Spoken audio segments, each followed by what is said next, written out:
Eu tinha uma viagem marcada, mas o voo foi cancelado de última hora. Voltei para casa sem avisar ninguém e jamais esquecerei o que encontrei. A porta estava arrombada. Meu coração disparou. Entrei, com medo do pior. E então vi. No meio da minha sala, minha própria filha, Vanessa, junto do marido, Pedro, empacotava minhas lembranças mais preciosas.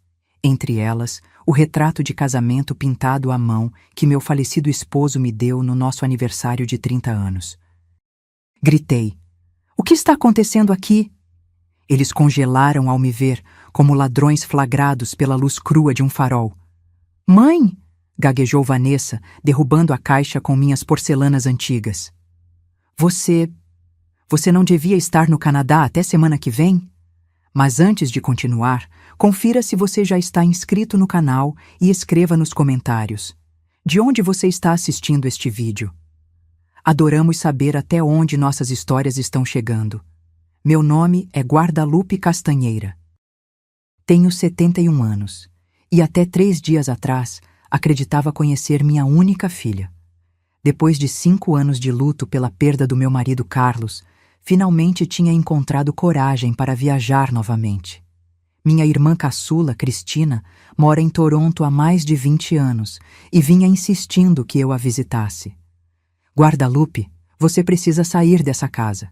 Está se enterrando viva entre essas paredes e lembranças. Ela repetia em cada ligação semanal. Após meses de hesitação, finalmente cedi. Comprei passagens para ficar 2 semanas no Canadá, tempo suficiente para me reconectar com minha irmã e, quem sabe, com uma parte de mim mesma que havia adormecido após a partida de Carlos. Naquela manhã, acordei às 5h30 para verificar minha mala pela última vez. Estava nervosa. Não viajava sozinha há décadas. Carlos sempre cuidava de tudo. Passagens, hotéis, roteiros. Ele era meu companheiro de aventuras, meu porto seguro.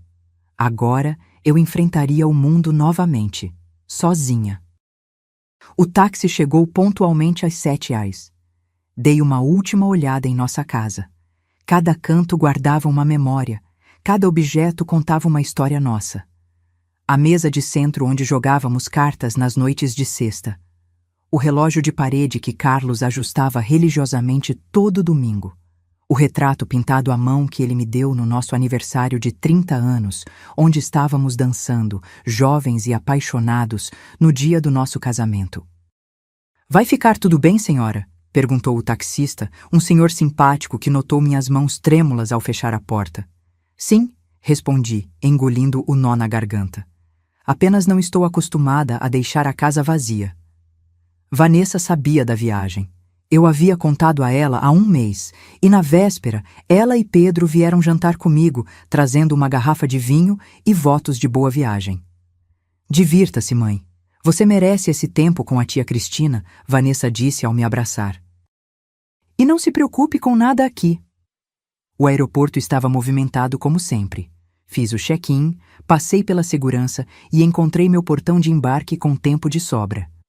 Sentei-me junto à janela e observei os aviões decolando e pousando, sentindo aquela mistura de medo e excitação que as novas experiências trazem. Às 10h15, 15 minutos antes do embarque programado, o painel de informações mudou. Voo AC-98 para Toronto. Cancelado. Uma voz anunciou pelo alto-falante. Atenção, passageiros do voo AC-98 com destino a Toronto. Lamentamos informar que, devido a problemas técnicos, o voo foi cancelado. Por favor, dirijam-se ao balcão da companhia para reagendamento. Fiquei atordoada por um instante, sem saber o que fazer. Ao meu redor, outros passageiros demonstravam frustração, alguns já formando uma fila no balcão de atendimento. Respirei fundo e me juntei a eles. Depois de quase 1 hora de espera, a atendente me informou que poderiam me realocar em um voo para o dia seguinte, às 14h30. Lamentamos o inconveniente, senhora. Podemos oferecer hospedagem em um hotel próximo ou reembolsar as despesas caso prefira retornar para casa. Algo dentro de mim hesitou. Talvez fosse um sinal? Deveria eu desistir da viagem? Não, decidi que não recuaria agora. Aceito o voo de amanhã, respondi, mas prefiro voltar para casa hoje e retornar amanhã. A atendente assentiu, emitiu meu novo bilhete e me orientou sobre como proceder no dia seguinte. Saí do aeroporto e chamei outro táxi. Durante o trajeto de volta, uma estranha sensação tomou conta de mim. Não era apenas decepção pelo adiamento da viagem, mas algo mais profundo, como um pressentimento. Carlos costumava dizer que eu tinha uma bússola interna para problemas. Sua intuição nunca falha, Guadalupe. Ele dizia, meio brincando, meio sério. Quando o táxi entrou na minha rua, avistei algo incomum. Um carro que eu reconheci imediatamente, o SUV preto de Pedro, estacionado em frente à minha casa. O que eles estariam fazendo ali? Vanessa tinha uma cópia das chaves, claro, mas eles sabiam que eu estaria viajando. Não fazia sentido. Pode parar aqui mesmo, pedi ao motorista quando estávamos a algumas casas de distância. Paguei a corrida e desci com minha mala, sentindo o coração acelerar sem motivo aparente. Em vez de ir diretamente para a entrada principal, contornei a casa pelo jardim lateral. As cortinas da sala estavam abertas, e o que vi através da janela congelou meu sangue. Vanessa e Pedro moviam-se pela sala como se estivessem em uma operação coordenada. Ela embrulhava cuidadosamente objetos em jornal e os colocava em caixas, enquanto ele carregava outras já fechadas para fora. Sobre o sofá, vi minha coleção de porcelanas desembalada. Na mesa, diversos porta-retratos. E nas mãos de Vanessa, naquele exato momento, estava o retrato pintado de Carlos e eu, aquele que eu mais amava. O choque inicial deu lugar a uma raiva que nunca havia sentido antes. Caminhei rapidamente até a porta da frente e inseri minha chave na fechadura, com mãos trêmulas. Quando a porta se abriu, eles congelaram como estátuas. Mãe, você deveria estar no Canadá até semana que vem. A voz de Vanessa soou estridente, quase histérica.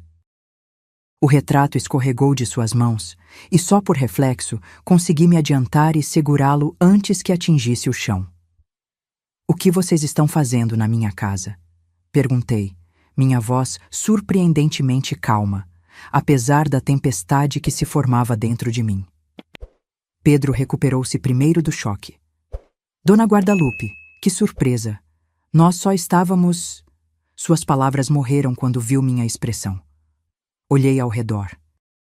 Minha casa, meu santuário, estava sendo saqueada pelas pessoas em quem eu mais confiava. As caixas espalhadas pela sala continham décadas de lembranças, objetos que contavam a história da minha vida.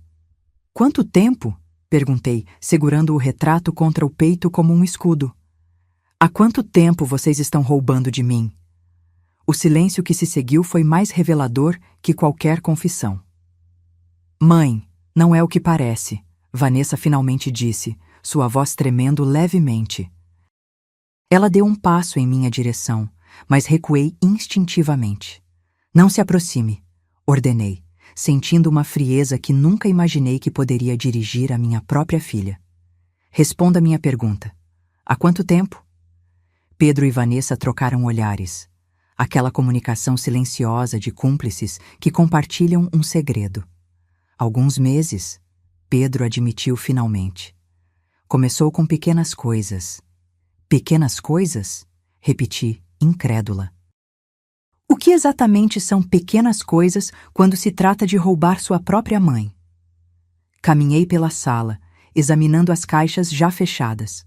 Abri uma delas e encontrei meus cristais tchecos, herança da minha avó. Em outra, os castiçais de prata que Carlos e eu compramos em nossa viagem a Buenos Aires.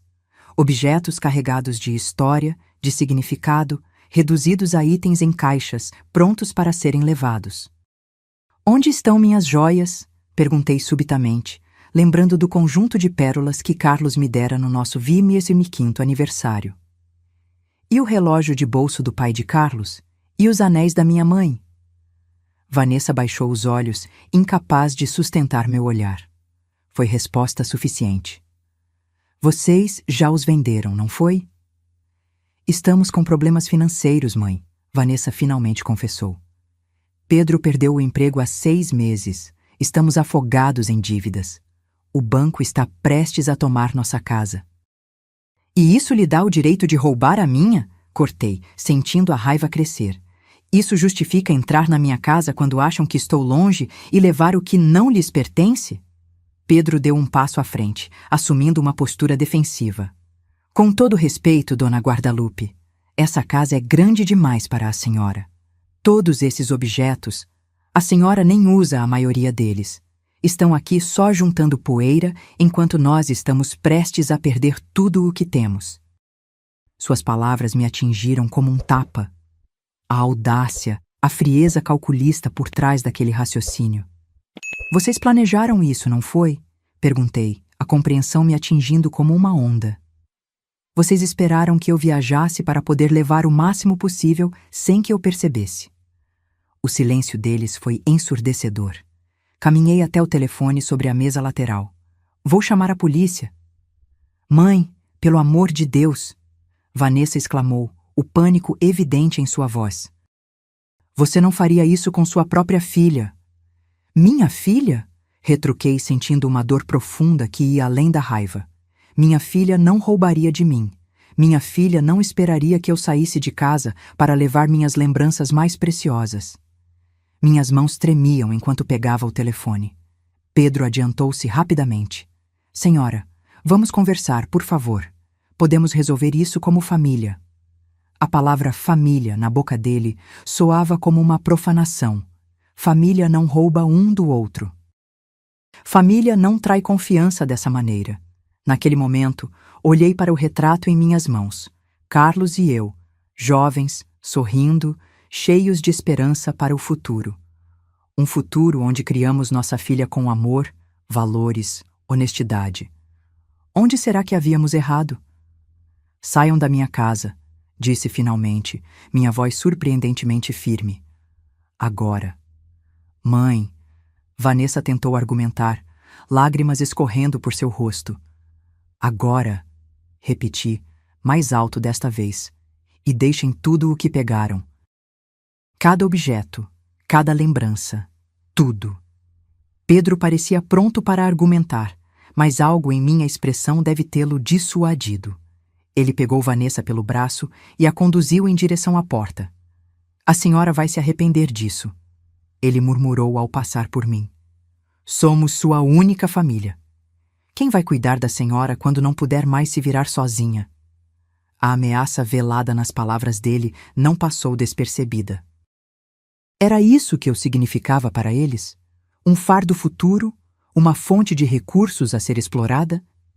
Quando a porta se fechou atrás deles, o silêncio que caiu sobre a casa foi opressor. Olhei ao redor para o caos que haviam deixado. Caixas abertas, objetos fora do lugar, a desordem física que espelhava a turbulência emocional dentro de mim.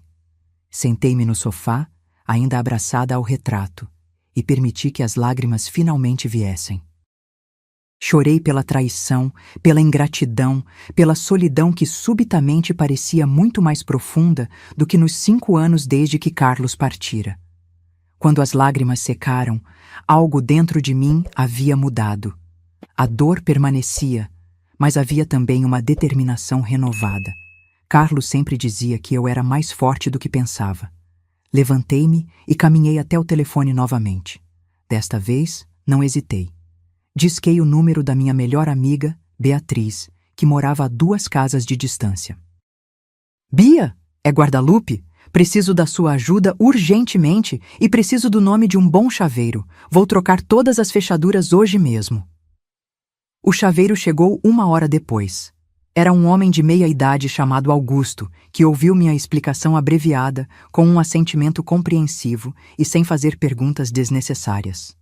Beatriz permaneceu comigo o tempo todo, ajudando a reorganizar os objetos que haviam sido retirados de seus lugares. Tenho um sobrinho que é advogado, disse Beatriz enquanto dobrávamos os jornais que haviam sido usados para embrulhar meus pertences. Especialista em direito de família. Você deveria falar com ele. Balancei a cabeça, incerta. Não sei se quero levar isso adiante legalmente, Bia. Apesar de tudo, Vanessa é minha filha. Exatamente por ser sua filha é que isso é tão sério. Beatriz argumentou, sua voz gentil, mas firme. Guadalupe, o que eles fizeram foi crime. E se você não fizer nada a respeito, o que os impede de tentar novamente? Ou de fazerem algo pior no futuro? Suas palavras ecoaram em minha mente, enquanto Augusto trocava a fechadura da porta principal. O barulho das ferramentas parecia marcar o fim de uma era e o início de outra. Cada volta da chave na nova fechadura simbolizava uma barreira entre mim e aqueles que deviam me proteger, não me explorar. Você tem razão, admiti finalmente. Vou falar com seu sobrinho. Não para prejudicar Vanessa, mas para me proteger. Naquela noite, depois que Beatriz e o chaveiro foram embora, sentei-me à mesa da cozinha e fiz algo que não fazia há anos. Escrevi um diário. Precisava colocar no papel tudo o que havia acontecido, organizar meus pensamentos, processar a dor e a traição. Enquanto escrevia, memórias inundaram minha mente. Lembrei-me de Vanessa criança, seu rostinho iluminando-se quando Carlos a erguia nos ombros. Lembrei-me dela adolescente, rebelde, mas amorosa. E então, lembrei-me de quando conheceu Pedro, há 8 anos. Como algo havia mudado sutilmente nela desde então. Pedro sempre teve uma aura de ambição mal disfarçada. Lembro-me de suas perguntas sobre nossa casa, sobre quanto ela valia, sobre os tesouros escondidos que poderíamos ter. Na época, interpretei como curiosidade, talvez até admiração. Agora, via claramente que ele estivera avaliando o potencial, fazendo um inventário do que poderia ser explorado. E Vanessa? Como ela havia permitido ser influenciada a esse ponto? Onde estava a filha que criamos para ser íntegra, honesta, respeitosa? Meu telefone tocou, interrompendo minhas reflexões. Era Vanessa. Deixei tocar até cair na caixa postal. Não estava pronta para falar com ela. Não sabia se algum dia estaria. Ela ligou mais 3 vezes naquela noite. Na 4ª tentativa, deixou uma mensagem de voz, sua voz embargada pelo choro. Mãe, por favor, me deixe explicar. Não é como você está pensando. A gente só ia pegar emprestado, só até conseguirmos nos estabilizar. Por favor, me liga de volta. Emprestado? A audácia daquela mentira me fez rir amargamente. Como se pode pegar emprestado algo sem pedir permissão, sem intenção clara de devolver? Como se pode pegar emprestado objetos que já foram vendidos? No dia seguinte, acordei com a campainha tocando insistentemente. Olhei pela janela do quarto e vi o carro de Vanessa estacionado em frente à casa. Meu coração acelerou, mas respirei fundo, buscando calma. Desci as escadas lentamente, pensando no que diria. A campainha continuava tocando, agora acompanhada por batidas na porta. Mãe, sei que você está aí. Por favor, abra a porta. Precisamos conversar. Parei diante da porta, minha mão na maçaneta. Uma parte de mim queria abrir, abraçar minha filha, fingir que nada tinha acontecido. Mas a outra parte, a parte que ainda segurava o retrato de casamento contra o peito na noite anterior, sabia que algumas linhas, uma vez cruzadas, mudam relacionamentos para sempre. Vá embora, Vanessa, disse, alto o suficiente para ser ouvida através da porta. Não estou pronta para falar com você. Mãe, por favor, estou desesperada, não temos para onde ir. O banco vai tomar nossa casa na semana que vem. Aquelas palavras fizeram algo frio se instalar em meu estômago. Era isso, então? Não apenas roubar objetos, mas preparar terreno para algo mais? Talvez se mudar para minha casa? Talvez me manipular para vender a propriedade?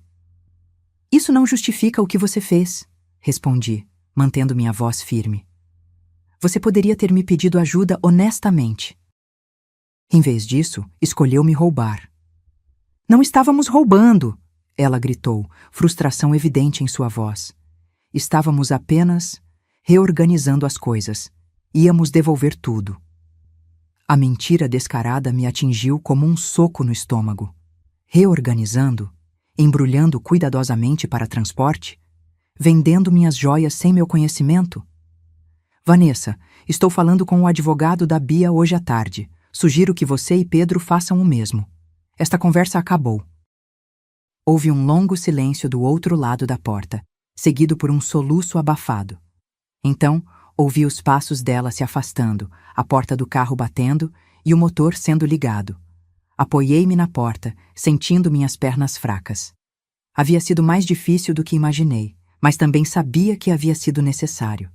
Algumas feridas são profundas demais para serem ignoradas. Algumas traições mudam a essência de um relacionamento para sempre.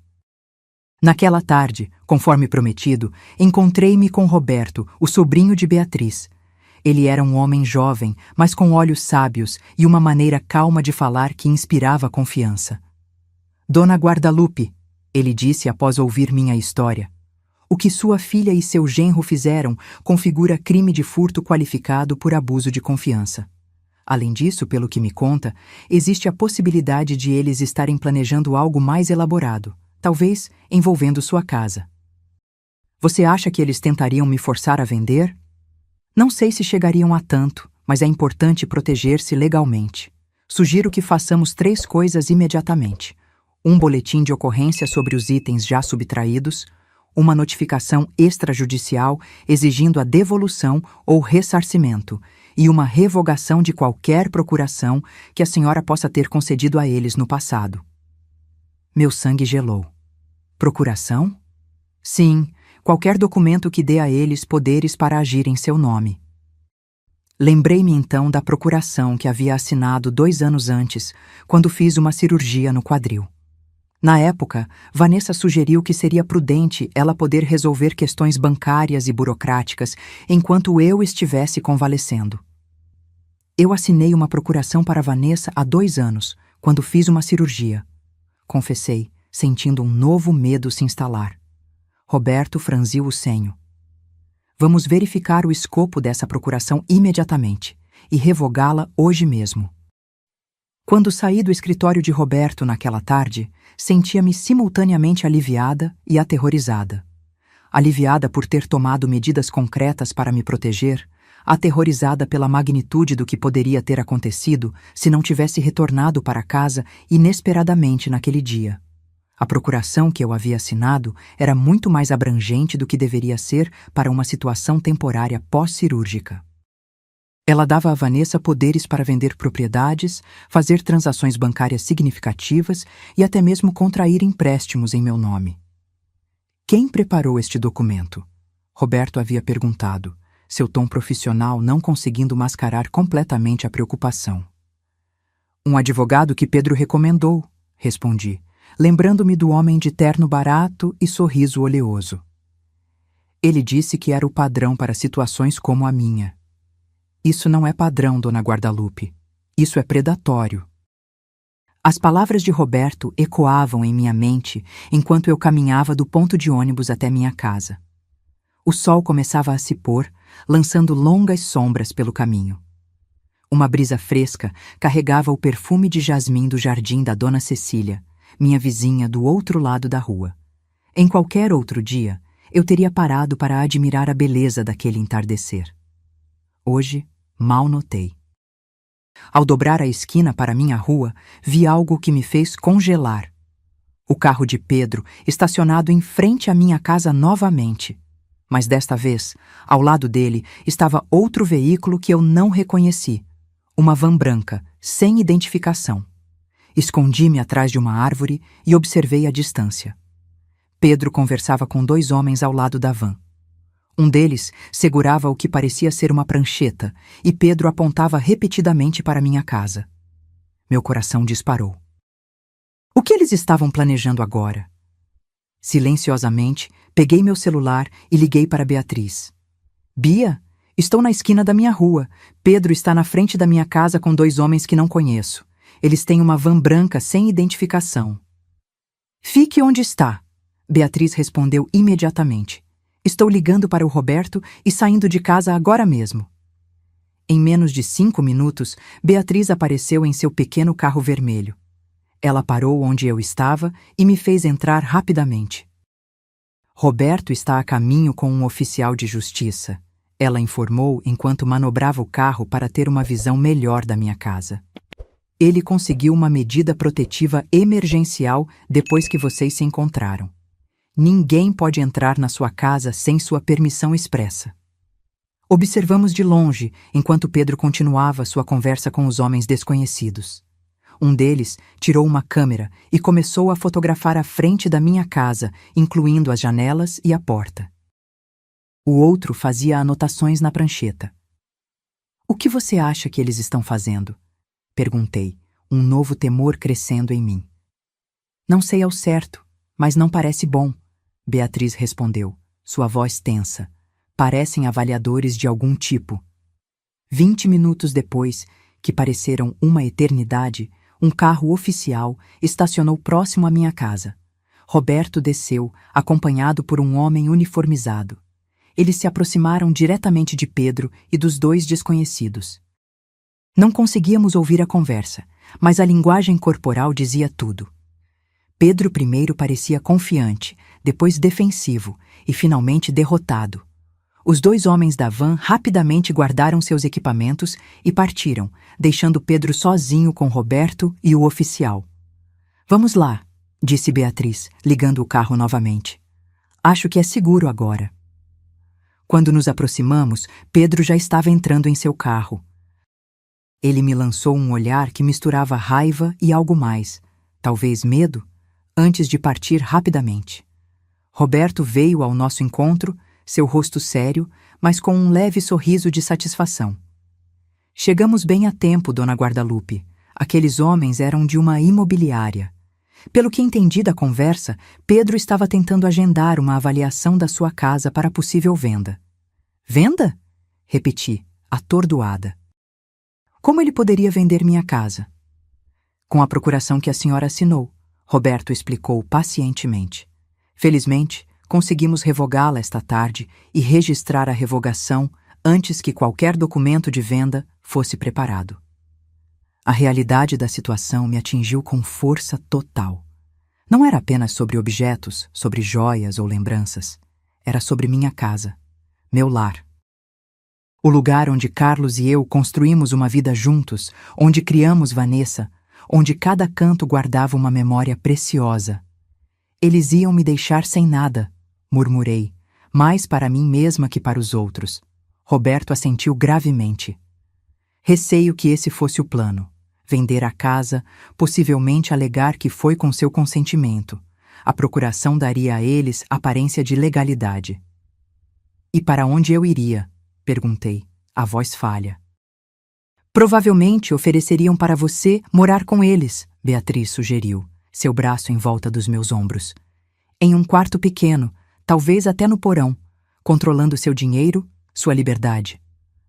A imagem que Beatriz pintou era aterradora, mas fazia terrivelmente sentido. Lembrei-me das insinuações de Pedro nos últimos meses, que a casa era grande demais para mim, que eu devia estar solitária, que seria mais fácil para todos se eu vendesse e me mudasse para um lugar mais adequado para alguém da minha idade. Eu havia interpretado como preocupação.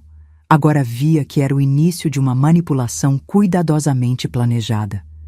"O que acontece agora?" perguntei a Roberto, sentindo-me repentinamente exausta.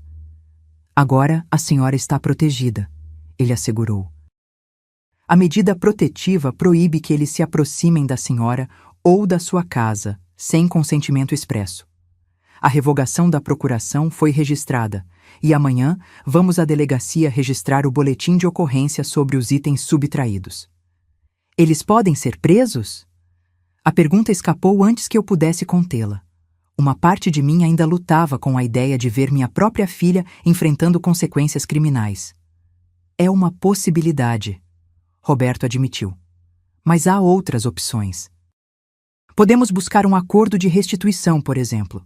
Eles devolveriam o que foi levado ou pagariam o valor correspondente." Assenti, ainda tentando processar tudo. Beatriz apertou meu ombro gentilmente. "Vamos entrar", ela sugeriu.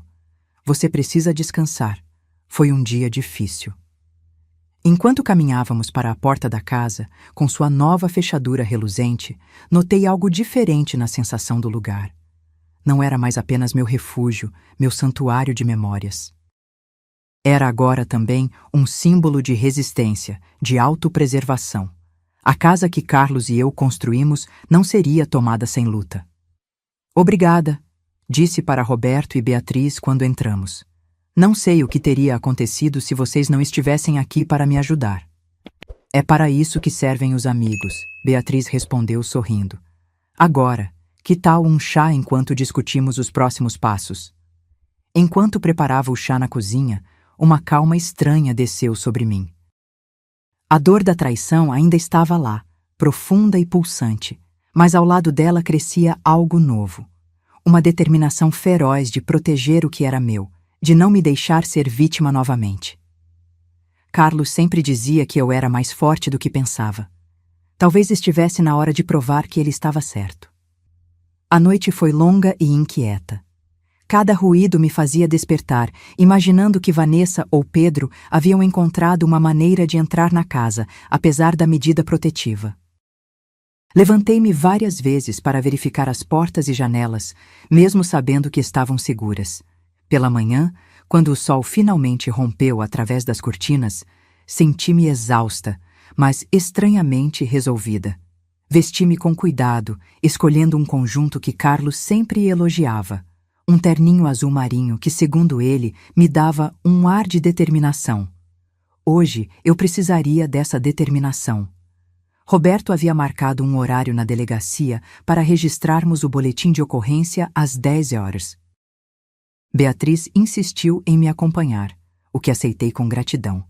Ainda não me sentia forte o suficiente para enfrentar tudo sozinha. Enquanto tomávamos café na cozinha, meu celular tocou novamente. Era Vanessa, pela 10ª vez desde o dia anterior. Desta vez, respirei fundo e atendi. Mãe? Sua voz soava pequena, quase infantil. Finalmente você atendeu. O que você quer, Vanessa? Perguntei, mantendo minha voz firme. Pedro me contou sobre ontem, sobre o advogado e o oficial. Mãe, você realmente acha que precisamos chegar a esse ponto? Somos família.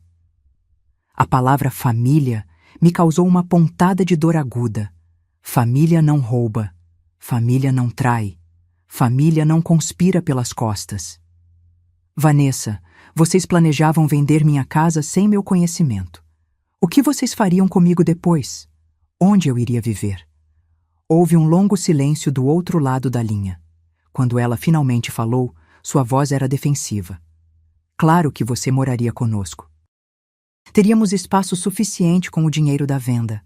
Você teria seu próprio quarto, talvez até uma suíte. A confirmação de minhas suspeitas me atingiu como um golpe físico. Não era apenas uma paranoia, eles realmente haviam planejado tudo. E você realmente acha que eu seria feliz sendo arrancada da minha própria casa, dos meus pertences, das minhas memórias, vivendo sob seu teto, dependendo da sua generosidade? Mãe, você está sendo dramática, Vanessa respondeu, irritação substituindo o tom suplicante. Aquela casa é grande demais para você. É um desperdício. E todas aquelas coisas velhas, qual é o sentido de mantê-las trancadas quando poderiam ajudar financeiramente? Aquelas coisas velhas são a minha vida, Vanessa. São as memórias que seu pai e eu construímos juntos. Elas têm um valor que vai muito além do dinheiro. Pai se foi há 5 anos, mãe. Vanessa explodiu subitamente. Você precisa seguir em frente, viver no presente, não ficar presa ao passado. Suas palavras me cortaram profundamente, mas também clarearam algo importante. Esta não era apenas uma questão de dinheiro ou bens materiais. Era uma diferença fundamental de valores, de como vemos o passado, as memórias, a própria vida. Estou indo à delegacia hoje, informei, minha resolução fortalecida. Vou registrar um boletim de ocorrência sobre os itens que você e Pedro já levaram e venderam. Você vai nos denunciar para a polícia? A incredulidade em sua voz era genuína. Sua própria filha? Sim, respondi simplesmente. Mas estou disposta a considerar um acordo. Roberto vai entrar em contato com vocês para discutir os termos. Se devolverem ou pagarem por tudo o que pegaram e se comprometerem por escrito a nunca mais se aproximarem da minha casa sem permissão, posso não prosseguir com acusações criminais. Isso é chantagem, Vanessa acusou, sua voz tremendo de raiva. Não, Vanessa, isso é consequência. Algo que claramente você nunca aprendeu adequadamente e por isso me culpo também. Desliguei antes que ela pudesse responder. Minhas mãos tremiam, mas minha resolução estava intacta. Beatriz, que havia ouvido meu lado da conversa, apertou minha mão gentilmente. Você fez o certo, ela assegurou. Às vezes o amor verdadeiro significa estabelecer limites firmes. Na delegacia, relatei tudo ao delegado, um homem de meia idade com olhos cansados mas atentos. Ele ouviu pacientemente, fazendo anotações ocasionais, seu rosto permanecendo profissionalmente neutro, mesmo quando descrevi como minha própria filha havia planejado me despojar de tudo. Infelizmente, casos assim não são tão raros quanto deveriam ser, ele comentou quando terminei meu relato. Especialmente com idosos, chamamos de abuso patrimonial. A expressão abuso patrimonial ecoou em minha mente. Era isso que eu havia sofrido? Abuso? A palavra parecia forte demais e, ao mesmo tempo, terrivelmente adequada. O que acontece agora? Perguntei. Abriremos uma investigação. Entraremos em contato com as casas de penhores locais para tentar rastrear os objetos vendidos. Sua filha e seu genro serão chamados para prestar depoimento. Quando saímos da delegacia, senti-me simultaneamente mais leve e mais pesada. Um peso havia sido retirado dos meus ombros ao tomar medidas concretas para me proteger, mas um novo havia sido colocado. O peso de saber que, oficialmente, eu era agora uma vítima e minha filha, uma suspeita criminal. Como você está se sentindo? Perguntou Beatriz enquanto caminhávamos em direção ao ponto de ônibus. Não sei ao certo, respondi honestamente. Parte de mim está aliviada por ter feito algo. Outra parte está aterrorizada com o que vem a seguir. O que você acha que Carlos diria sobre tudo isso? A pergunta me pegou desprevenida. O que Carlos diria? Ele sempre foi mais conciliador que eu, sempre buscando maneiras de manter a paz familiar, mas ele também tinha um forte senso de justiça e limites claros. Acho que ele ficaria de coração partido, respondi após um momento de reflexão. Mas acho também que ele entenderia que algumas linhas, uma vez cruzadas, mudam relacionamentos para sempre. Naquela tarde, Roberto ligou para informar que havia enviado uma notificação extrajudicial a Vanessa e Pedro, estabelecendo os termos para um possível acordo. Eles teriam uma semana para responder. Se eles aceitarem, explicou Roberto, elaboraremos um documento formal detalhando o valor a ser restituído, o prazo para pagamento e as consequências em caso de descumprimento. E se eles não aceitarem? Então, prosseguiremos com o processo criminal. Com o boletim de ocorrência registrado e as evidências coletadas, a base sólida para a acusação formal. A ideia de ver Vanessa enfrentando um julgamento criminal ainda me causava calafrios, mas eu sabia que precisava estar preparada para essa possibilidade. Ela havia feito suas escolhas e agora ambas enfrentaríamos as consequências. Os dias seguintes foram surpreendentemente tranquilos. Vanessa não ligou novamente e não vi sinal dela ou de Pedro nas proximidades da casa. Parte de mim sentia falta da minha filha, do relacionamento que tínhamos, ou que eu pensava que tínhamos, antes de tudo isso. Outra parte estava aliviada com a distância, com a oportunidade de processar tudo sem a pressão de suas demandas e manipulações. Beatriz continuava sendo meu porto seguro, visitando-me diariamente, trazendo comida caseira e, mais importante, sua presença reconfortante. Outras vizinhas, ao perceberem que algo estava errado, começaram a aparecer também. Dona Cecília com seus bolos de laranja, Margarida com ofertas para me acompanhar em caminhadas matinais, até mesmo o jovem casal da esquina que mal conhecia, trazendo flores frescas para alegrar o dia. Percebi, com crescente surpresa, que não estava sozinha. A casa vazia que tanto me assustara após a partida de Carlos, agora parecia cheia de novas possibilidades, de conexões que eu havia negligenciado enquanto me fechava em meu casulo de luto. Na manhã do quarto dia, após o registro do boletim, recebi uma ligação inesperada. Era um número que não reconheci, mas atendi mesmo assim. Dona Guadalupe? Uma voz masculina, hesitante. Aqui é Pedro. Meu corpo inteiro tensionou. O que você quer, Pedro? Meu advogado disse que toda a comunicação deveria ser feita através dele. Eu sei, ele respondeu rapidamente. Mas preciso falar diretamente com a senhora. É importante. Hesitei, minha mão apertando o telefone. Estou ouvindo. Nós aceitamos os termos do acordo. Sua voz soava derrotada, desprovida da usual confiança. Vamos pagar tudo. E eu queria dizer que sinto muito, por tudo. Suas palavras me pegaram desprevenida. Não era o que eu esperava ouvir. Por que a mudança súbita, Pedro? Da última vez que nos vimos, você estava bastante determinado a seguir com seus planos. Houve uma longa pausa. Quando ele falou novamente, sua voz estava embargada. Vanessa me deixou. Disse que não aguenta mais a pressão, que tudo isso é culpa minha, que eu a forcei a trair você. Ela voltou para a casa da mãe dela. A notícia me atingiu como um raio. Vanessa tinha outra mãe? A confusão deve ter sido evidente em meu silêncio, porque Pedro continuou. Desculpe, quis dizer a mãe dela, a mãe biológica. A revelação me deixou atordoada. Carlos e eu adotamos Vanessa quando ela tinha apenas 3 meses. Nunca escondemos isso dela, mas ela nunca havia demonstrado interesse em conhecer sua mãe biológica. Pelo menos, era o que eu pensava. Desde quando Vanessa está em contato com a mãe biológica dela? Há alguns anos, Pedro admitiu. Ela a encontrou através daqueles sites de DNA, sabe? Fez o teste escondida, sem te contar. Mais um segredo, mais uma traição. Quantas camadas ainda haveria para descobrir? Por que você está me contando isso, Pedro? Perguntei, tentando manter a compostura apesar da nova onda de choque. Porque você merece saber, ele respondeu, sua voz soando estranhamente sincera. E porque eu quero limpar minha consciência antes de desaparecer da sua vida para sempre. Desaparecer?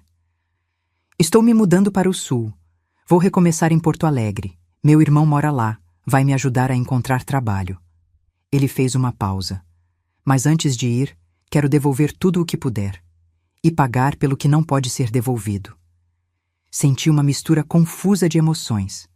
Alívio por ele estar saindo de cena, desconfiança de suas intenções e uma pontada inesperada de preocupação por Vanessa. E quanto a Vanessa? Ela fez sua escolha. Pedro respondeu, amargura evidente em sua voz.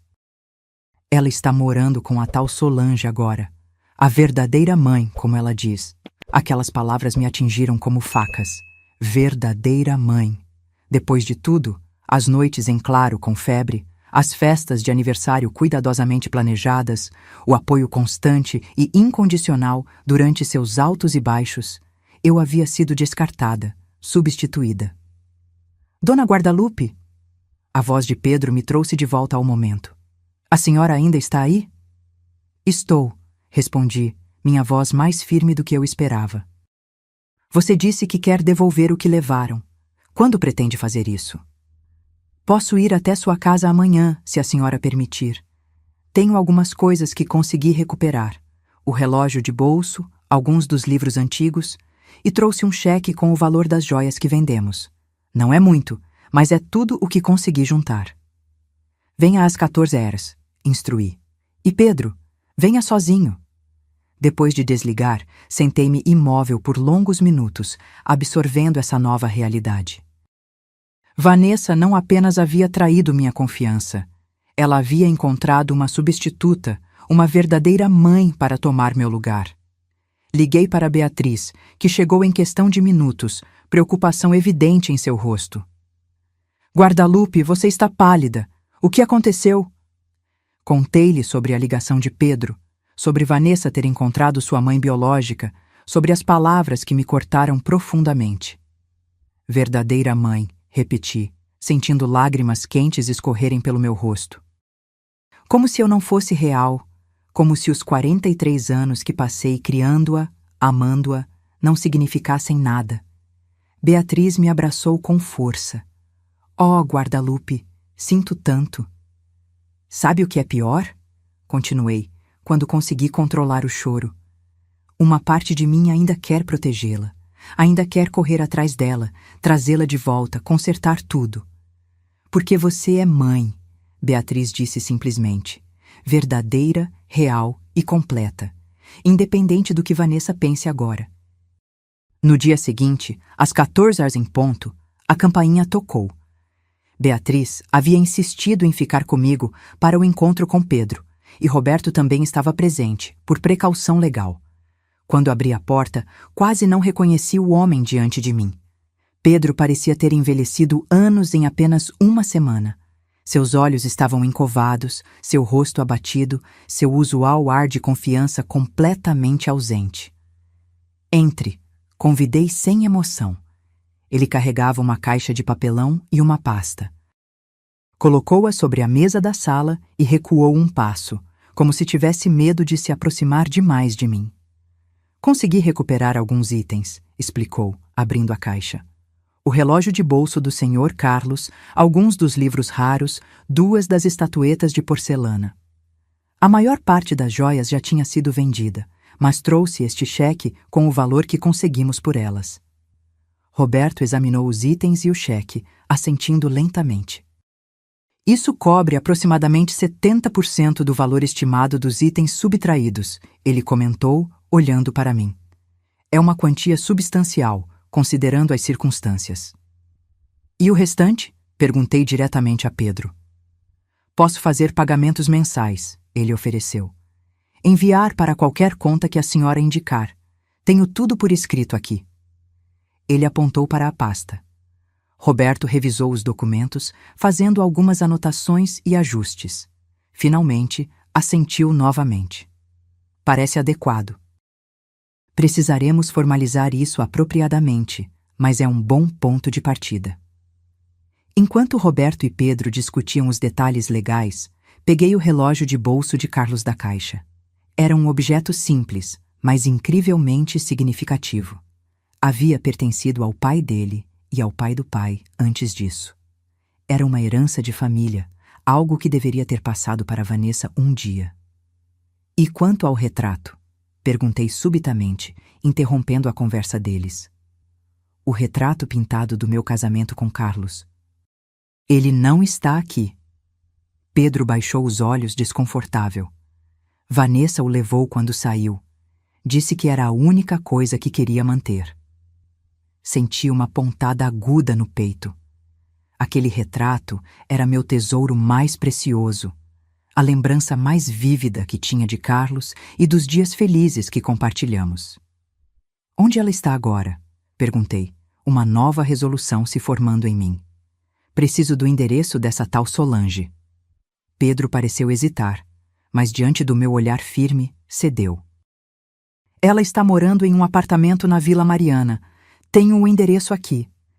Ele escreveu em um papel e me entregou. Depois que todos os documentos foram assinados e Pedro partiu com a promessa de enviar o primeiro pagamento em uma semana, voltei-me para Beatriz e Roberto. Preciso recuperar aquele retrato, declarei. É a única coisa que realmente importa para mim. Podemos incluí-lo na notificação legal, sugeriu Roberto. Exigir sua devolução como parte do acordo. Não, respondi, surpreendendo a mim mesma com minha determinação. Vou buscá-lo pessoalmente. Preciso ver Vanessa uma última vez. Beatriz parecia preocupada. Tem certeza, Guadalupe? Depois de tudo o que aconteceu? Tenho, afirmei. Não por ela, mas por mim. Preciso desse encerramento. 2 dias depois, com o endereço em mãos e Beatriz como apoio, dirigi-me ao apartamento onde Vanessa estava morando. Era um prédio simples em uma rua tranquila da Vila Mariana. Quer que eu suba com você? Ofereceu Beatriz quando paramos em frente ao edifício. Não, respondi após um momento de hesitação. Isso é algo que preciso fazer sozinha.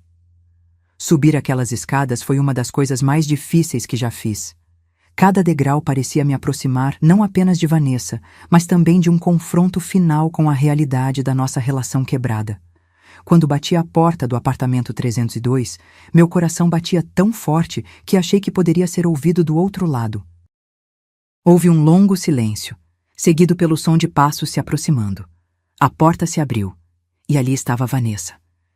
Seus olhos se arregalaram de surpresa, depois se estreitaram defensivamente. Mãe? Como você me encontrou? Pedro me deu o endereço, respondi simplesmente. Posso entrar? Ela hesitou, olhando por cima do ombro para dentro do apartamento. Finalmente, abriu a porta o suficiente para que eu passasse. O apartamento era pequeno, mas aconchegante. Notei imediatamente fotos nas paredes. Vanessa criança, em fotos que eu nunca havia visto. Vanessa adolescente, Vanessa adulta. E ao lado dela, em muitas dessas fotos, estava uma mulher que eu imediatamente reconheci como sua versão mais velha. Mesmos olhos, mesmo formato de rosto, mesmo sorriso. Solange. Ela não está, Vanessa disse, seguindo meu olhar. Trabalha até tarde nas quartas-feiras. Vim buscar o retrato, declarei, indo direto ao ponto. O retrato do meu casamento com seu pai. Vanessa cruzou os braços defensivamente. É a única lembrança que tenho dele, a única coisa que quero manter. Não é sua para manter, Vanessa. Você o levou sem permissão, assim como todo o resto. Ela desviou o olhar, mas notei algo diferente em sua postura. Não a defensiva agressiva dos dias anteriores, mas algo mais próximo de vergonha. Pedro me contou que você denunciou a gente na polícia, ela disse finalmente. Ele também contou que aceitou devolver tudo, pagar pelo que foi vendido. Sim, confirmei. É o mínimo que vocês poderiam fazer, considerando o que planejavam. Não era bem assim, ela protestou fracamente. Nós pensamos que seria melhor para todo mundo. Você teria seu próprio espaço conosco. Não minta, Vanessa. Nem para mim, nem para você mesma. Vocês queriam minha casa, meu dinheiro. Eu era apenas um obstáculo inconveniente. Lágrimas começaram a escorrer pelo rosto dela. Não era assim que devia ser. E como devia ser? Explique-me, porque sinceramente não consigo entender como minha própria filha poderia conspirar para me deixar sem nada. Vanessa afundou no sofá, suas defesas finalmente desmoronando. Tudo começou a desmoronar quando papai morreu. Pedro perdeu o emprego. As dívidas foram se acumulando. E então encontrei Solange. E ela substituiu a mãe que te criou? Não é tão simples, Vanessa respondeu, enxugando as lágrimas. Solange me entende de um jeito que você nunca entendeu. Temos o mesmo sangue, as mesmas tendências, os mesmos gostos. É como se uma parte de mim finalmente fizesse sentido. Suas palavras me atingiram profundamente, mas mantive minha compostura. E isso justifica o que você fez? Não, ela admitiu para minha surpresa. Nada justifica. Eu me perdi, mãe. Me perdi em dívidas, em ressentimentos, em fantasias de que minha vida seria melhor com outra família, outra história. Permaneci em silêncio, deixando que ela continuasse. Quando Pedro sugeriu que pegássemos algumas coisas da sua casa para vender, eu disse não inicialmente. Mas então as contas continuaram chegando e o banco ameaçou retomar nosso apartamento e... eu cedi. A primeira vez foi a mais difícil. Depois disso ficou mais fácil e então se tornou um plano. Um plano para me tirar tudo. Um plano para todos terem o que precisavam. Ela corrigiu fracamente, mas sem convicção real. Pelo menos foi assim que me convenci. Olhei ao redor da sala novamente, notando mais detalhes.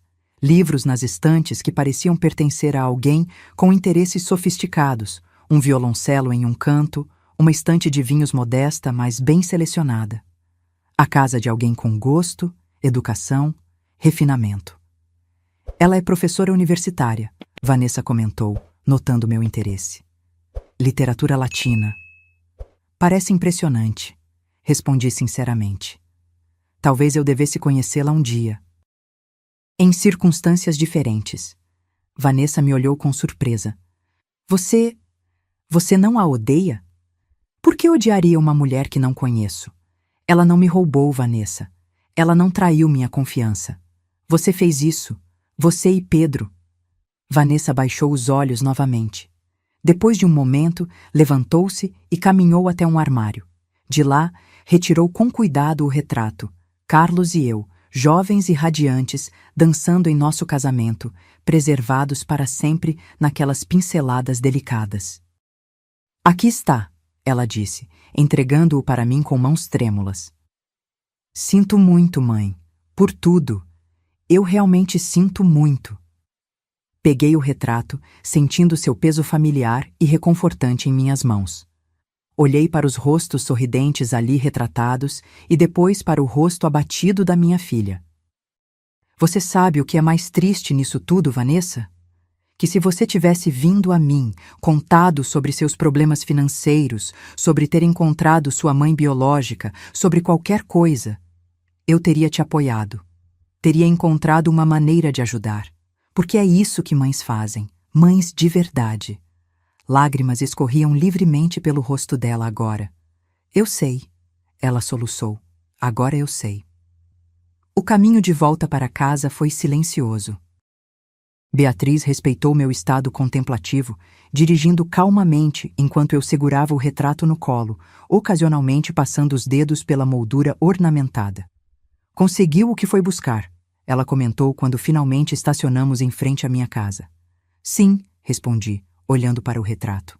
E talvez um pouco mais. Como assim? Clareza, expliquei. Entendi que o que Vanessa fez não foi apenas sobre dinheiro ou objetos.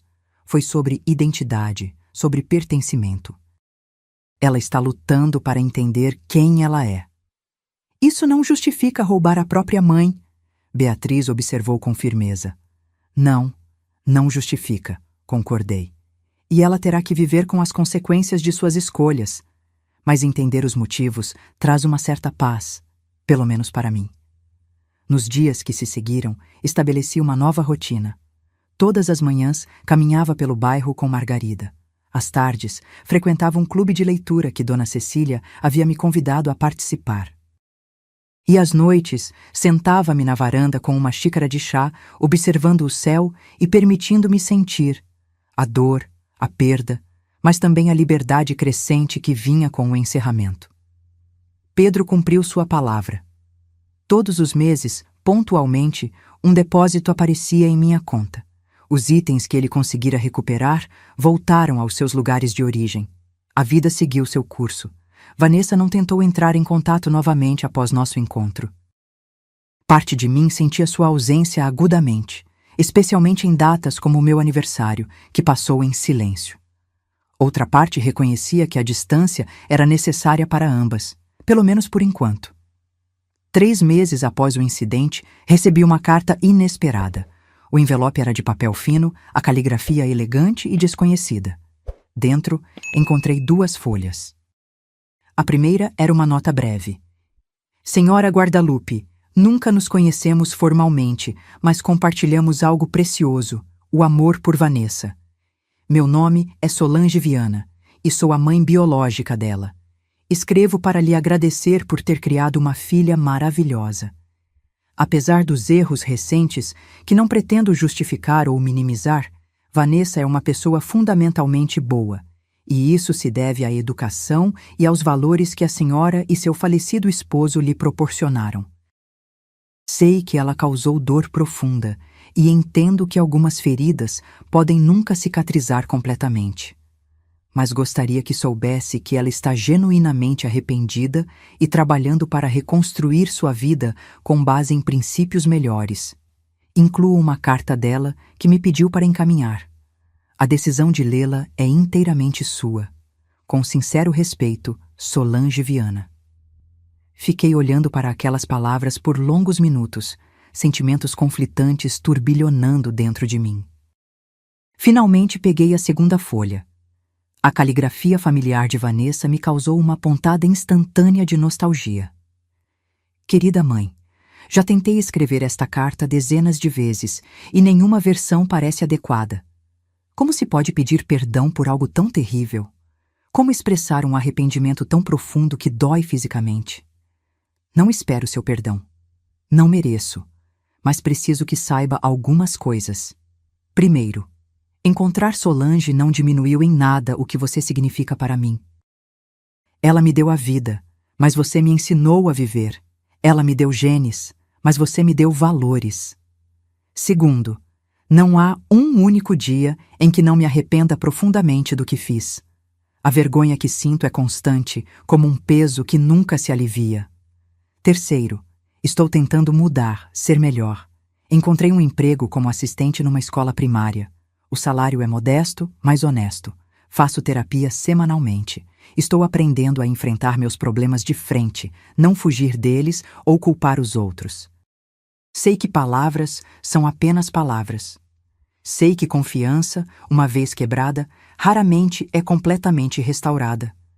Mas queria que soubesse que a filha que você criou ainda existe dentro de mim, enterrada sob camadas de erros e escolhas ruins, mas lutando para emergir novamente, com amor, arrependimento e esperança.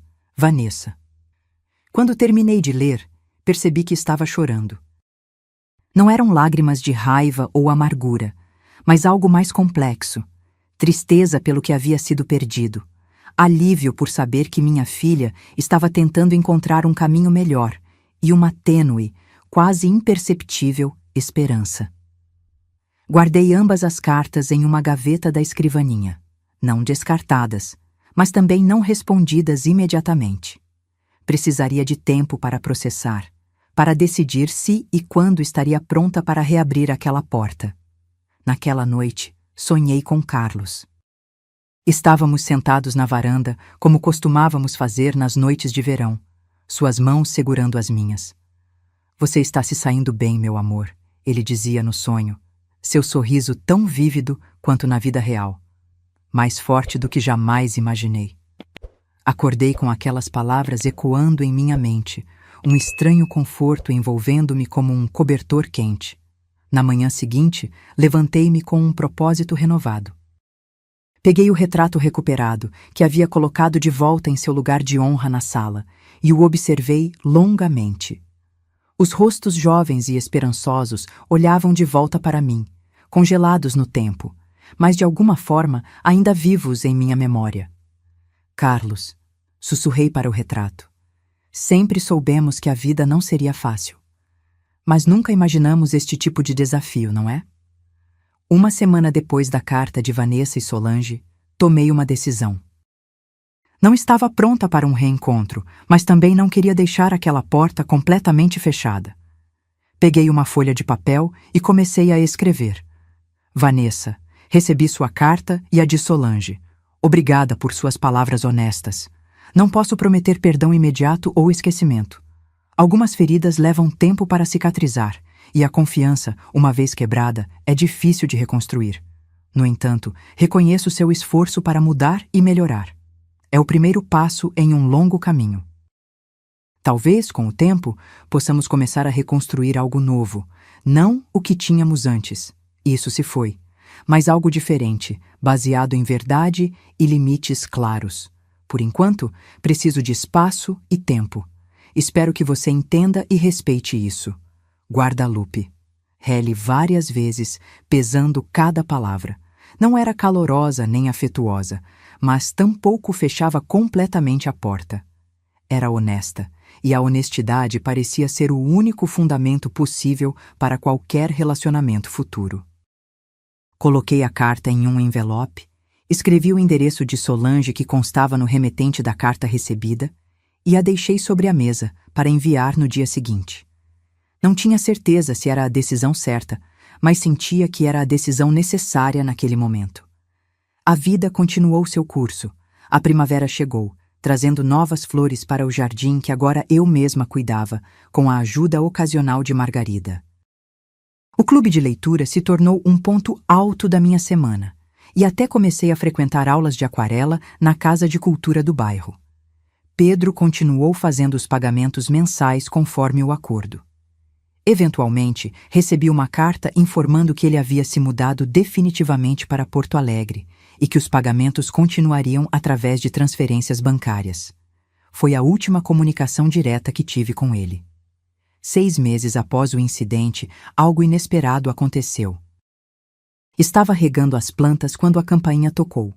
Ao abrir a porta, encontrei uma mulher de aproximadamente minha idade, com cabelos grisalhos presos em um coque elegante e olhos que imediatamente reconheci. Os mesmos olhos de Vanessa. Senhora Guadalupe? Ela perguntou com voz suave. Meu nome é Solange Viana. Fiquei momentaneamente sem palavras, surpresa por este confronto inesperado com a mulher que, de alguma forma, havia se tornado uma presença em minha vida sem que jamais tivéssemos nos encontrado. Sei que estou aparecendo sem avisar, continuou ela, notando minha hesitação. Posso entender se a senhora preferir que eu vá embora. Respirei fundo, recuperando minha compostura. Não, por favor, entre. Acabei de fazer café. Solange me seguiu até a cozinha, observando a casa com interesse respeitoso. Notei que ela carregava uma pequena caixa embrulhada. Sua casa é encantadora, comentou ela enquanto se sentava à mesa da cozinha. Tem personalidade, história. 40 anos de histórias, respondi, servindo o café em xícaras de porcelana. Não as mais valiosas que haviam sido levadas, mas ainda assim bonitas, presentes de casamento de uma tia distante. Vim trazer isto, Solange disse, empurrando gentilmente a caixa em minha direção. E também queria conhecê-la pessoalmente.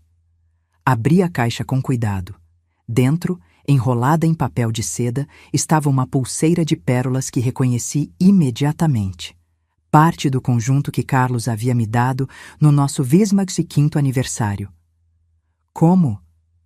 Vanessa a encontrou em um brechó na Praça Benedito Calixto, explicou Solange. Ela tem visitado regularmente lojas de penhores e brechós da região, procurando por seus pertences.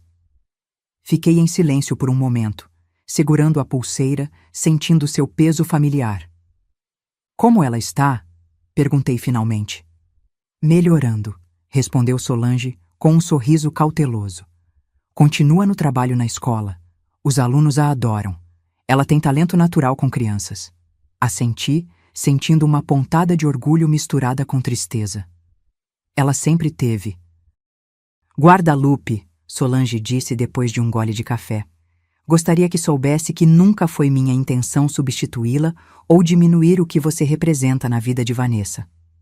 Quando ela me encontrou, fiquei tão surpresa quanto feliz, mas nunca imaginei que nossa reconexão levaria aos eventos que ocorreram. Você não é responsável pelas escolhas dela, respondi, olhando diretamente nos olhos da mulher que havia dado à luz minha filha. Nem eu. Vanessa é adulta, tomou suas próprias decisões. Sim, concordou Solange. E agora ela está enfrentando as consequências e tentando reparar o que pode ser reparado. Conversamos por quase 2 horas. Descobri que Solange era uma mulher notável, inteligente, gentil, articulada. Ela me contou sobre sua vida, sobre como havia engravidado muito jovem, sobre a difícil decisão de dar Vanessa para a adoção, sobre os anos de arrependimento e questões não respondidas. Sabe o que é mais irônico? Ela comentou enquanto eu a acompanhava até a porta no final da visita. Durante anos, imaginei como seria a família que criou minha filha. Na minha mente, vocês eram pessoas extraordinárias, quase perfeitas. E agora, conhecendo você, vejo que estava certa. Suas palavras tocaram algo profundo em mim. Não sou perfeita, Solange. Carlos e eu cometemos muitos erros criando Vanessa. Todos cometemos, ela respondeu com um sorriso gentil. O importante é que você a amou, a ama, verdadeiramente. Isso é o que importa. Depois que Solange partiu, sentei-me na varanda com a pulseira de pérolas na mão, contemplando os estranhos caminhos que a vida nos leva. A mulher que eu poderia ter facilmente considerado uma rival, uma inimiga, havia se mostrado uma aliada inesperada. Uma semana depois, recebi um telefonema. Era Vanessa. Mãe? Sua voz soava hesitante, cautelosa. Solange me disse que vocês conversaram. Sim, confirmei. Ela me trouxe a pulseira de pérolas. Fiquei tão feliz quando a encontrei no brechó, Vanessa disse, sua voz mais animada. Continuo procurando. Prometo que vou recuperar tudo o que puder. Obrigada, respondi, sem saber exatamente o que mais dizer. Houve um silêncio desconfortável. Então Vanessa perguntou: podemos nos ver? Talvez tomar um café? Entendo se você não estiver pronta, mas... Hesitei, ponderando se estava realmente pronta para esse passo. Talvez, respondi finalmente. Mas não na minha casa. Não estou pronta para isso ainda. Claro, ela respondeu rapidamente. Onde você quiser. Marcamos de nos encontrar na semana seguinte, em uma cafeteria no centro da cidade. Um terreno neutro, um espaço público onde ambas poderíamos nos sentir seguras. Na manhã do encontro, vesti-me com cuidado, escolhendo roupas que me faziam sentir confiante. Coloquei a pulseira de pérolas recuperada e, após um momento de hesitação, também o par de brincos que combinava, um dos poucos itens que não haviam sido levados, pois estavam comigo no dia da tentativa de furto. Beatriz insistiu em me levar até o café. Vou ficar por perto, ela ofereceu, só por precaução. Não é necessário, respondi, embora apreciasse sua preocupação. Estaremos em um lugar público e, além disso, preciso enfrentar isso sozinha. Quando cheguei ao café, Vanessa já estava lá, sentada a uma mesa próxima à janela. Ela parecia diferente, mais magra, com o cabelo mais curto e uma expressão de ansiedade que raramente havia visto em seu rosto confiante. Mãe, ela disse, levantando-se rapidamente. Fez um movimento como se fosse me abraçar, mas parou, incerta. Obrigada por vir. Sente-se, respondi, indicando a cadeira. Como você está? A conversa começou estranha, formal, como duas conhecidas distantes tentando restabelecer contato. Falamos sobre o clima, sobre o café, sobre coisas superficiais e seguras. Aos poucos, porém, começamos a abordar tópicos mais significativos. Estou orgulhosa do trabalho que encontrou, comentei. Solange mencionou que você tem jeito com as crianças. Um sorriso genuíno iluminou o rosto de Vanessa. Eu amo esse trabalho. É exaustivo, mas gratificante. As crianças são sinceras, sabe? Elas te mostram exatamente quem elas são, o que sentem. Não há jogos, não há manipulações. Isso soa como uma lição valiosa. Ela baixou os olhos. É sim. Estou aprendendo muito com elas. À medida que a conversa fluía, percebi uma mudança em Vanessa. A defensiva agressiva que havia caracterizado nossas últimas interações estava ausente. Em seu lugar havia uma franqueza, uma vulnerabilidade que me lembrava da filha que conheci antes de tudo isso. Mãe, ela disse finalmente após uma pausa. Sei que pedir desculpas não é suficiente. Sei que o que fizemos foi imperdoável. Mas quero que saiba que estou tentando mudar, realmente tentando. Acredito em você, respondi, surpreendendo a mim mesma com a sinceridade dessas palavras. Vejo isso em seus olhos, no modo como fala. Eu me perdi, continuou ela, lágrimas se formando. Quando papai morreu, algo em mim quebrou. Eu não soube lidar com a perda, com o vazio. E então conheci Pedro, que parecia ter todas as respostas, todo o controle que eu não tinha. E depois encontrei Solange, que parecia oferecer uma nova identidade, uma nova narrativa para minha vida. Assenti, deixando-a continuar. Mas no processo de buscar essas coisas externas, perdi o que era realmente importante, os valores que você e papai me ensinaram. A integridade, a honestidade, o amor incondicional. As lágrimas escorriam livremente agora, mas ela não fez movimento para secá-las. Sabe o que é mais irônico? Encontrei Solange buscando respostas, buscando algo que achei que estava faltando. Mas o que descobri, no final, foi que você sempre foi mais mãe para mim do que qualquer pessoa poderia ser. Não por sangue ou DNA, mas por escolha. Você escolheu me amar, me criar, me guiar, e eu joguei isso fora. Senti minhas próprias lágrimas começando a cair. Não joguei fora completamente, disse suavemente. Estou aqui, não estou? Está, ela respondeu com um sorriso trêmulo. E sou mais grata por isso do que posso expressar. Quando nos despedimos naquela tarde, não houve promessas grandiosas de reconciliação instantânea, nem garantias de que tudo voltaria a ser como antes.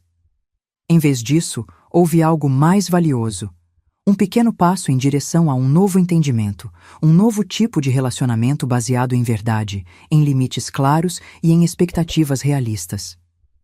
Posso ligar para você de vez em quando? Perguntou Vanessa quando estávamos na calçada em frente ao café. Sim, respondi. Eu gostaria disso. Nos meses que se seguiram, mantivemos contato cuidadoso. Ligações telefônicas semanais, encontros ocasionais em cafés ou parques, pequenos gestos de reconstrução, um livro que ela sabia que eu gostaria, uma planta para o meu jardim, mais alguns itens recuperados de brechós e lojas de penhores. 1 ano após o incidente, senti-me finalmente pronta para convidá-la à minha casa novamente. Foi um momento significativo para ambas, ela nervosa por retornar ao cenário de sua traição. Eu, apreensiva, mas determinada a seguir em frente. Tudo parece o mesmo, comentou ela, olhando ao redor da sala de estar. E ainda assim, diferente. As coisas mudaram, respondi simplesmente. Nós mudamos. Naquela tarde, enquanto preparávamos juntas um chá na cozinha, percebi que havíamos chegado a um novo capítulo. Não era o final feliz de um conto de fadas, onde tudo é magicamente restaurado.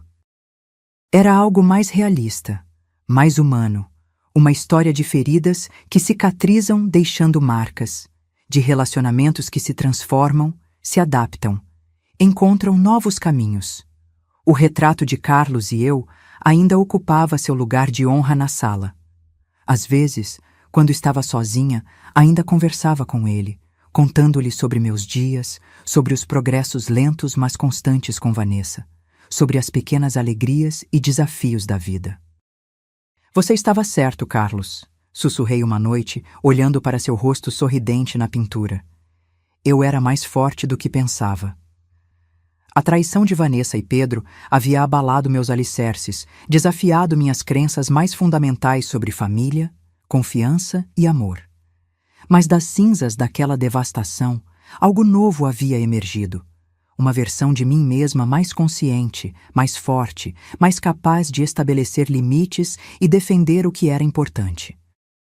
A casa que quase perdi tornara-se verdadeiramente minha.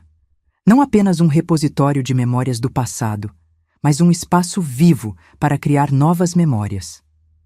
Os vizinhos que mal conhecia transformaram-se em amigos queridos. E a filha que havia traído minha confiança estava lentamente encontrando seu caminho de volta. Não para o relacionamento que tínhamos antes, mas para algo novo, algo talvez mais verdadeiro. Não sei o que o futuro reserva para nós. Se a confiança será algum dia completamente restaurada. Se Vanessa permanecerá neste caminho de crescimento e mudança. Se eu conseguirei algum dia perdoar completamente. Mas sei que, qualquer que seja o caminho à frente, estou preparada para percorrê-lo com os olhos abertos, o coração cauteloso, mas não fechado, e a força que Carlos sempre soube que eu possuía. Porque algumas portas, uma vez fechadas, não podem ser reabertas da mesma maneira. Mas talvez, com tempo e esforço, uma nova porta possa ser construída, diferente da antiga, talvez não tão ornamentada ou grandiosa, mas mais forte, mais segura e igualmente capaz de deixar entrar a luz. Agora, se você gostou dessa história, clica em se inscrever e me diz nos comentários qual parte te deixou de queixo caído. Ah, e não esqueça de se tornar membro para ter acesso a vídeos exclusivos que não posto aqui. Te espero lá.